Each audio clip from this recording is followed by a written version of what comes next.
Hey y'all, welcome back to Blendverse Review, and today I'm going to review the dinosaurs in the wild, Tyrannosaurus Rex. So apparently from what you see, right, it looks quite interesting because it's covered with feathers, right? But you see apparently the neck is super thick and the body goes thicker as it goes upwards to the face. It kind of looks like sweet potato at the same time. But yeah, this has to be one of the most extremely rare and the hardest figure that I could get. It was incredibly hard to find, and because from what I know, the production of this thing was super limited, and it wasn't maintaining for a while. So there were only one or two listings of this on eBay from what I can find. But if you manage to find any other things, other listing on this guy on eBay, do get it. That's what I'm gonna say before I even start the review. I do recommend it because it's such an awesome figure. And thanks and big shout out to John from Whitley Bay on eBay. Please do check out to his eBay selling post. He's got a lot of rare stuffs and some retro dinosaur figurines that you can get. He's truly one of the best eBay sellers out there, and do check him out. Generally about this figure, I'm super happy with how it came, because even though it's in used condition, well, it was mentioned that it's in excellent condition, and it's beyond excellent. It's nearly new-like figure. I was truly happy with that, and yeah, let's do the review. Let's get straight to the appearance. So this figure has really big yellowish eyes with black and white pupils. It looks more like a cartoon kind of eye instead of being painted like those realistic T-Rex out there. And yeah, I mean, generally this is not the most scientifically accurate T-Rex at all, because it does not have any... I mean, we cannot 100% say that it did not have feathers, right?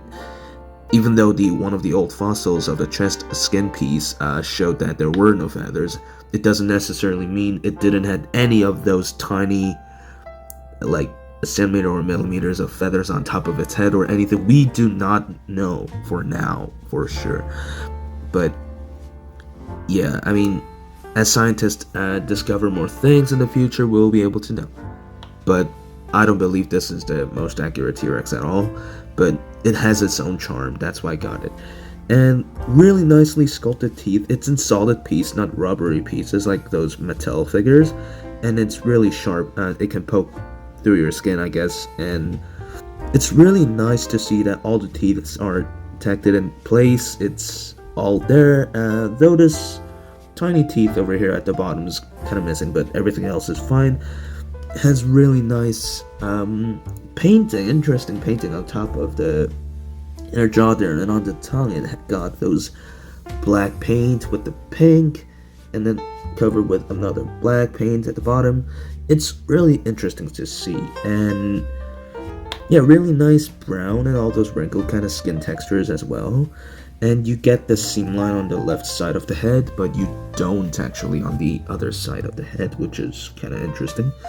And really nice feather as it follows through to the skull all the way to the neck here, covers the whole, not the whole body, but the top of the body. And really nice texturing for an old figure, and nice arm too. What I like about this arm is that it's actually placed sideways, not downwards like that, because their arms are supposed to be sideways. And I do appreciate that accuracy, but I'm not sure if they managed to... I mean, if their goal was to make scientifically accurate T-Rex, but I assume not, but please let me know if I'm wrong here. And really nicely painted claws over here. It's in both gray and white. Same goes for the toes, which I'll show you in a bit. And it's quite interesting, a lot of interesting paint jobs here. And you see a lot of those wrinkled kind of thing at the bottom of the body too, all the way to the beginning of the tail over here, and nice feathering on the back too. And the leg, yes, let's get to the leg. So quite thick and goes thinner, way thinner all the way to the feet as it goes to the feet. And yeah, you see those like joint pegs over here, but nicely covers it up with the paint job with those darkish brown kind of paints. Another gray and white painting for the toe. Also the inner claw over here, toenail here is also painted, which is truly appreciated because not a lot of dinosaur figurine manufacturers does this, especially Mattel, which I'm disappointed all the time about. And yeah, the tail does not have much of a detail, but it has quite a lot of wrinkle and kind of texturing when you actually see it on your own hand. And yeah, you see another big peg for the joint over here. So now that we saw the appearance, let's get to the articulation. So the jaw goes down all the way that much, quite nice. And the arm goes up and down about that much. The articulation's not the best on this figure. Leg goes all the way up, all the way down that much. Got a double jointed over here to the knee, is it? I don't know. But at the feet over here, really nice. And just look how much it bends.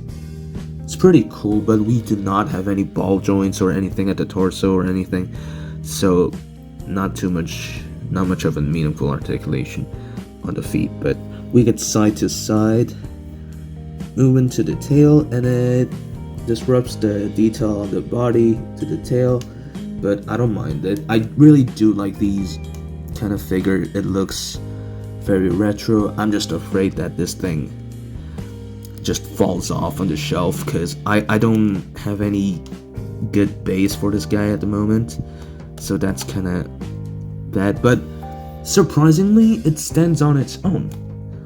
The joints are really stiff for the leg. Being an old figure, the amount of weight on this is insane because I assume that it's way heavier than all the other Mattel dinosaurs that I reviewed previously. Even the 97 or 98 classic, the rubber T-Rex one from Mattel, Jurassic Park one. Yeah, this, I assume everything is fully filled inside the plastic. It's not empty at all. It's really heavy. And that's why I'm afraid, but also impressed at the same time. It still manages to stand up alone. And I don't think it will fall down on its own anytime soon, even without the base, because I don't have it. But yeah, I highly doubt it would fall down. But yeah, this is just, the seller being amazing for, taking care of this figure. And for a secondhand figure, this is such an awesome, extremely nicely conditioned piece. And yeah, let's get to the size comparison then. So this is next to the collected, the deluxe figure over here. This is from Terabyte Habitat, human figure over here. And we got the Mattel's T-Rex, the classic T-Rex at the back. They're about the same height. They are. But, I would say it's almost about the same size because the tail for the Mattel one is more up straight and this is more curved downwards. It's nearly the same. Both T-Rex are thick in its own way, but this has a smaller face sculpting than the other one, the Jurassic Park one. But it is way thicker when it comes to the neck, and more limited. This has better articulation than the T-Rex over there, but don't get me wrong, that thing is made out of rubber. You can bend it or do whatever you want, which I don't really do. But yeah, they both have equally nice sculpting and has their own charm. Well, overall, I really do recommend this figure. It's truly an awesome piece. It's just that the only problem is that it is extremely hard to get it nowadays. Like, I found some other figures from Dinosaurs in the Wild, like Dakota Raptor on Etsy, is it called, the website. I never really used it because I don't trust that place, but usually I just go and use eBay and search it up. There were only one other listing of this guy on eBay, which was way more expensive than how much I paid for this one. But Yeah, it's pricey, it's really rare, but once you get it in your own hand, I guarantee you will not regret it at all. It's such an awesome piece. Just get a stand for this guy just in case it falls down. But my figure at least doesn't feel like it will fall anytime soon. But highly recommend it. Yeah, awesome detail. And yeah, definitely has its own charm. I truly recommend it. Well, that was it for my review today, guys. Thanks for watching, and I'll come back with another review.